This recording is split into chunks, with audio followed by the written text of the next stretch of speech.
U എസിന്റെ പല high level technical experts കൊല്ലപ്പെട്ടതായും ചില ആളുകൾ മിസ്സിംഗ് ആയിട്ടുള്ള റിപ്പോർട്ടുകൾ യു എസിൽ നിന്നും വരുന്നുണ്ട്. ഇവർ എന്തുകൊണ്ട് ഇമ്പോർട്ടന്റ് എന്ന് ചോദിച്ചു കഴിഞ്ഞാൽ പല സെൻസിറ്റീവ് ആയിട്ടുള്ളയും അതുപോലെ ക്ലാസിഫൈഡ് ആയിട്ടുള്ള ഡാറ്റാസ് പ്രോഗ്രാംസ് ഒക്കെ ഇവർക്ക് ആക്സസിബിൾ ആണ്. ഇതിന്റെയൊക്കെ പിന്നിൽ ആരാണെന്നുള്ള പല റിപ്പോർട്ടുകൾ യു എസിൽ നിന്നും വരുന്നുണ്ട്. നമുക്കത് പരിശോധിക്കാം. അതുപോലെ പാകിസ്ഥാനിൽ ഇറാന്റെ ഫോറിൻ മിനിസ്റ്റർ ടോക്കിന് വേണ്ടി പോയിട്ടുണ്ടായിരുന്നു. ആ ടോക്കും ട്രംപിന് തിരിച്ചടിയായിട്ടാണുള്ളത്. അത് നമുക്ക് പരിശോധിക്കാം.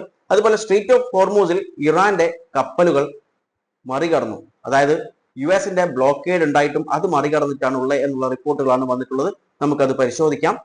അതുപോലെ നാറ്റോന്റെ എക്സ് ഒഫീഷ്യൽ പറഞ്ഞിട്ടുള്ള ഒരു സ്റ്റേറ്റ്മെന്റ് എന്ന് പറയുന്നത് പക്ക അമേരിക്ക, അതായത് ട്രംപിന് എതിരായിട്ടുള്ള ഒരു സ്റ്റേറ്റ്മെന്റ് ആണ്. ആ സ്റ്റേറ്റ്മെന്റ് എന്താണെന്ന് നോക്കാം. മൊത്തത്തിൽ പറഞ്ഞു കഴിഞ്ഞാൽ ട്രംപിന്റെ അവസ്ഥ 3G എന്ന് പറയാനേ ഉള്ളൂ. ആ ഒരു അവസ്ഥയിലാണ് ട്രംപ് എണ്ണം പോയിക്കൊണ്ടിരിക്കുന്നത്. നമുക്ക് ആദ്യം തന്നെ സ്ട്രീറ്റ് ഓഫ് ഹോർമൂസിലെ കാര്യം നോക്കാം. 34 Iranian link tankers pass street of Hormuz. Street of Hormuz pass ചെയ്തിട്ടുള്ളത് 34 ഇറാനിയൻ ലിങ്ക്ഡ് ടാങ്കേഴ്സ് ആണ്. അതായത് യു എസ് സാങ്ഷൻസ് ഉണ്ട്, അതുപോലെ മാരിടൈം റെസ്ട്രിക്ഷൻസ് ഉണ്ട്, അതായത് ബ്ലോക്കേഡ് ഉണ്ട്. എന്നിട്ടും ഇറാൻ ലിങ്ക്ഡ് ആയിട്ടുള്ള ഷിപ്സ് എന്ത് ചെയ്തിട്ടുണ്ട്? 34 ടാങ്കേഴ്സ് എന്ത് ചെയ്തിട്ടുണ്ട്? മറികടന്നിട്ടുണ്ട് സ്ട്രീറ്റ് ഓഫ് ഹോർമൂസ്. നമ്മുടെ ട്രംപ് എണ്ണം പറയുന്നത് സ്ട്രീറ്റ് ഓഫ് ഹോർമൂസ് ആ ഏരിയ മുഴുവനും ഞങ്ങളുടെ കൺട്രോളിലാണ്. ഞങ്ങൾ വിചാരിക്കാതെ അവിടുന്ന് ഒരു കാര്യവും അവിടുന്ന് അനങ്ങില്ല എന്നാണ് പറഞ്ഞത്. പക്ഷേ 34 ഇറാനിയൻ ലിങ്ക്ഡ് ആയിട്ടുള്ള ഷിപ്സ് ആണ് ഇപ്പോൾ മറികടന്ന് പോയിട്ടുള്ളത്. ഇതിനും വലിയ നാണക്കേട് ഇനി ട്രംപിന് ഉണ്ടാവാനുണ്ടോ? അതുപോലെ എക്സ് നാറ്റോ ഒഫീഷ്യൽ പറഞ്ഞിട്ടുള്ളത് Iran's better negotiator than Americans. അമേരിക്കൻസിനേക്കാളും ബെറ്റർ നെഗോഷിയേറ്റേഴ്സ് എന്ന് പറയുന്നത് ഇറാനിയൻസ് ആണ്. മോർ ഇഫക്റ്റീവ്, അതായത് മോർ എഫക്റ്റീവ് ആയിട്ടുള്ള ഒരു രീതിയിലുള്ള നെഗോസിയേഷൻസ് ആണ് ഇറാൻ നടത്തുന്നത് എന്നാണ് എക്സ് നാറ്റോ ഒഫീഷ്യൽ പറഞ്ഞിട്ടുള്ളത്. ഓക്കെ, ഈ വ്യക്തി പറഞ്ഞു വരുന്നത് സാധാരണ രീതിയിൽ ഒരു ടോക്ക് ഉണ്ട്, മൊത്തത്തിൽ ലോകത്തിലെ ഏറ്റവും ദ ബെസ്റ്റ് നെഗോഷിയേറ്റർ എന്ന് പറയുന്നത് യു എസ് ആണെന്ന്. എന്നാൽ അതല്ല എന്നാണ് ഈ വ്യക്തി ഇപ്പോൾ പറഞ്ഞത്. ബെസ്റ്റ് നെഗോഷിയേറ്റർ ഇപ്പോൾ ഇറാൻ ആണെന്നാണ് പറഞ്ഞത്. ഇനി നമുക്ക് ഈ കാണുന്ന ആളുകൾ ഏകദേശം 10 പേരാണ് ഈ ഫോട്ടോയിലുള്ളത്. പക്ഷെങ്കിൽ പല റിപ്പോർട്ടുകളും പറയുന്നത് ഈ 10 പേരല്ല എന്നാണ്. ഇവരാണ് മിസ്സിംഗ് ആയിട്ടുള്ളത്. ഓക്കെ, കൊല്ലപ്പെട്ടിട്ടുള്ളത് അല്ലെങ്കിൽ മിസ്സിംഗ് ആയിട്ടുള്ളത്. അതായത് ഫെഡറൽ ഏജൻസി പറഞ്ഞിട്ടുള്ളത്, അതായത് കോൺഗ്രസിൽ ഇത് കൊടുത്താണ്, എന്താ പറയാ, റിപ്പോർട്ട്സ് സബ്മിറ്റ് ചെയ്തതാണ്. ഇൻവെസ്റ്റിഗേഷൻ ഇന്റലിജൻസ് ഏജൻസി കൊടുത്തിട്ടുള്ള റിപ്പോർട്ടാണ്. ഈ റിപ്പോർട്ട് പ്രകാരം ഒന്നുകിൽ മരണപ്പെട്ടിട്ടുണ്ട് ഒരുപാട് പേര്, അതുപോലെ ഡിസപ്പിയറൻസ് ആയിട്ടുണ്ട്, അതായത് കാണാതെ ആയിട്ടുണ്ട്, മിസ്സിംഗ് ആയിട്ടുണ്ട്. Involving scientist and engineers type two US defence, nuclear and aerospace sectors. അതായത് എയറോസ്പേസ് സെക്ടേഴ്സ് ആയിട്ട് ബന്ധപ്പെട്ടിട്ടുള്ള, ന്യൂക്ലിയർ ആയിട്ട് ബന്ധപ്പെട്ടിട്ടുള്ള, അതുപോലെ US ഡിഫൻസ് ആയിട്ട് ബന്ധപ്പെട്ടുള്ള പല എഞ്ചിനീയേഴ്സും സയന്റിസ്റ്റും ആണ് ഒന്നുകിൽ മരണപ്പെട്ടുള്ളത് ഇല്ലെങ്കിൽ കാണാതായിട്ടുള്ള എന്നുള്ള റിപ്പോർട്ടാണ് US നിന്നും വരുന്നത്. അതായത് പബ്ലിക് ഇപ്പോൾ കൺസേൺ ആയിട്ടാണുള്ളത് ഈ വിഷയത്തിൽ. കാരണം സിൻസ് 2022 മുതലാണ് ഈ പറയുന്ന ഹൈ ലെവൽ ടെക്നിക്കൽ എക്സ്പേർട്സിനൊക്കെ എന്ത് ചെയ്തിട്ടുണ്ട്? മിസ്സിംഗ് ആയിട്ടുള്ളത് അല്ലെങ്കിൽ കൊല്ലപ്പെട്ട നിലയിൽ കണ്ടെത്തിയിട്ടുള്ളത് എന്നുള്ള റിപ്പോർട്ടാണ് US നിന്ന് വരുന്നത്.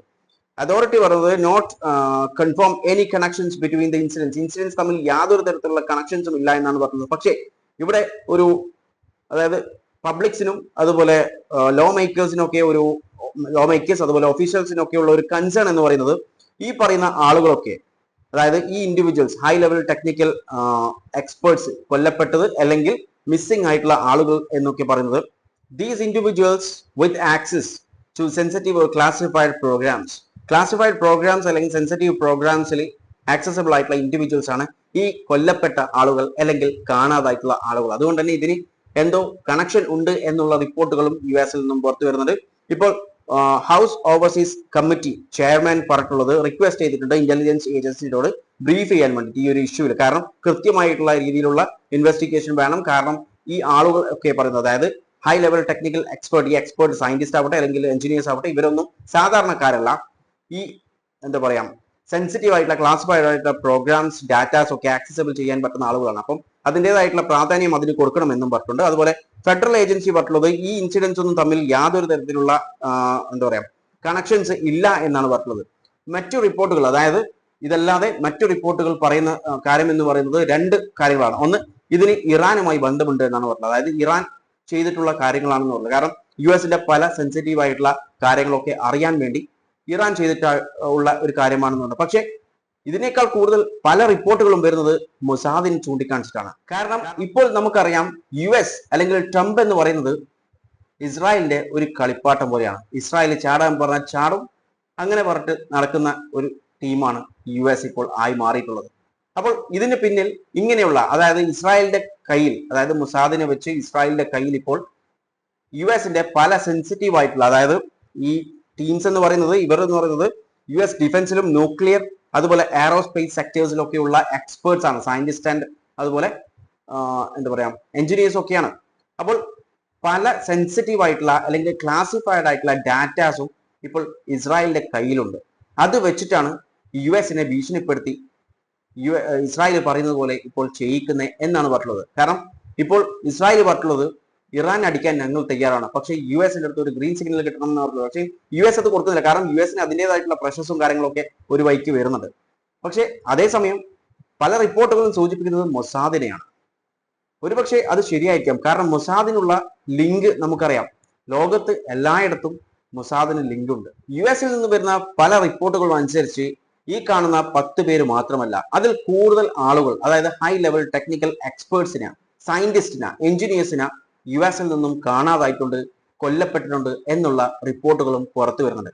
ഈ കാണാതായ ആളുകളെ ഒന്നും ഇതുവരെ കണ്ടെത്താനായിട്ട്, അതായത് 2022 മുതൽ ഇങ്ങോട്ടേക്കുള്ള സംഭവങ്ങളാണ് പറഞ്ഞത്. അപ്പോൾ ഇത്രയും വർഷമായിട്ടും ഇതുവരെ കാണാതായ സയന്റിസ്റ്റിനെയോ അല്ലെങ്കിൽ എക്സ്പേർട്ടിനെയോ കണ്ടെത്താനായിട്ടില്ല. അപ്പം അവരെവിടെ പോയി? ആ ഒരു ചോദ്യചിഹ്നമാണ് ന്റെ മുന്നിലുള്ളത്. അതുപോലെ മറ്റൊരു ന്യൂസ്, പാകിസ്ഥാനിലേക്ക് ഇറാന്റെ ഫോറിൻ മിനിസ്റ്റർ പോയിട്ടുണ്ടായിരുന്നു ടോക്കിന് വേണ്ടിയിട്ട്. എന്നാൽ ഫോറിൻ മിനിസ്റ്റർ പറഞ്ഞ ഒരു കാര്യം, അതുപോലെ ഇറാനിയൻ നിന്ന് വരുന്ന റിപ്പോർട്ടുകളൊക്കെ അനുസരിച്ച് വ്യക്തമായിട്ടുള്ള ഒരു കാര്യം, ന്യൂക്ലിയറിനെ കുറിച്ചിട്ട് യാതൊരു സംസാരവും ഇവിടെ നടന്നിട്ടില്ല, അതായത് പാകിസ്ഥാനിൽ പോയാലും നടന്നിട്ടില്ല എന്നുള്ള റിപ്പോർട്ടാണ് ഇപ്പോൾ പുറത്തു വരുന്നത്. അതായത് നമുക്കറിയാം, ട്രംപ് അണ്ണൻ പറഞ്ഞുള്ളത് ഈ ഒരു ഡീല് നടക്കണമെന്നുണ്ടെങ്കിൽ ന്യൂക്ലിയർ ആണ് അവരുടെ മെയിൻ ഫോക്കസ് പോയിന്റ്. പക്ഷേ ടോക്കിൽ ന്യൂക്ലിയർ ടോക്ക് വന്നില്ല എന്നുള്ള റിപ്പോർട്ടുകളാണ് പുറത്തു വന്നുകൊണ്ടിരിക്കുന്നത്. അതുപോലെ ഇറാന്റെ ഫോറിൻ മിനിസ്റ്റർ പറഞ്ഞിട്ടുള്ളത് പാകിസ്ഥാനോട് ഞങ്ങളുടെ ഡിമാൻഡ്സും അതുപോലെ റിസർവേഷൻസും കാര്യങ്ങളൊക്കെ ഞങ്ങൾ പറഞ്ഞു കഴിഞ്ഞിട്ടുണ്ട്. ഈ കാര്യങ്ങൾ ഇപ്പോൾ പുറത്ത് ഡിസ്ക്ലോസ് ചെയ്തിട്ടില്ല. അതായത് എന്തൊക്കെ കാര്യങ്ങളാണ്, എന്തൊക്കെ ഡിമാൻഡ്സ് ആണ് ഇറാൻ വെച്ചിട്ടുള്ളത് എന്നും അങ്ങനെയുള്ള കാര്യങ്ങളൊന്നും ഇതുവരെ പുറത്തു വന്നിട്ടില്ല. പക്ഷേ എങ്ങനെ നോക്കിയാലും ട്രംപിന് അനുകൂലമായിട്ടുള്ള ഒരു കാര്യമല്ല വന്നിട്ടുള്ളത്. കാരണം ആദ്യം തന്നെ ന്യൂക്ലിയർ ടോക്ക് അവിടെ നടന്നിട്ടില്ല. അപ്പോൾ ന്റെ ഏറ്റവും പ്രധാനമായിട്ടുള്ള ഒരു പോയിന്റ് ആണ് ന്യൂക്ലിയർ ഡീലിനെ കുറിച്ച്. പക്ഷെ ആ ഡീൽ അവിടെ സംസാരിച്ചിട്ടില്ല. അങ്ങനെ വരുമ്പോൾ ഈ ഒരു ടോക്ക് എന്തായാലും ന് അനുകൂലമല്ല. അല്ലെങ്കിൽ ട്രംപിന് ഒപ്പോസ് ആയിട്ടുള്ള ഒരു ടോക്ക് തന്നെയാണ് ഇവിടെ വന്നിട്ടുള്ളത്. മൊത്തത്തിൽ നോക്കിയാൽ ആകെ എട്ടങ്ങാറായിട്ടാണുള്ളത്. അതായത് വെറുതെ ഇതിനിറങ്ങി എന്നുള്ളൊരു കോലത്തിലാണ് ഇപ്പോൾ പ്രസിഡന്റ് ഡൊണാൾഡ് ട്രംപ് ഉള്ളത്. എന്താ ചെയ്യേണ്ടതെന്ന് യാതൊരു പിടുത്തവുമില്ല. ഇതെങ്ങനെയെങ്കിലും അവസാനിപ്പിക്കാൻ നോക്കിക്കഴിഞ്ഞാൽ നാറ്റോന്റെ, അതായത് നാറ്റോ ഒഫീഷ്യൽ പറഞ്ഞതുപോലെ ദ ബെസ്റ്റ് നെഗോഷിയേറ്റർ എന്ന് പറയുന്നത് ഇപ്പോൾ ഇറാനിയനാണ്, അല്ലാതെ അല്ല.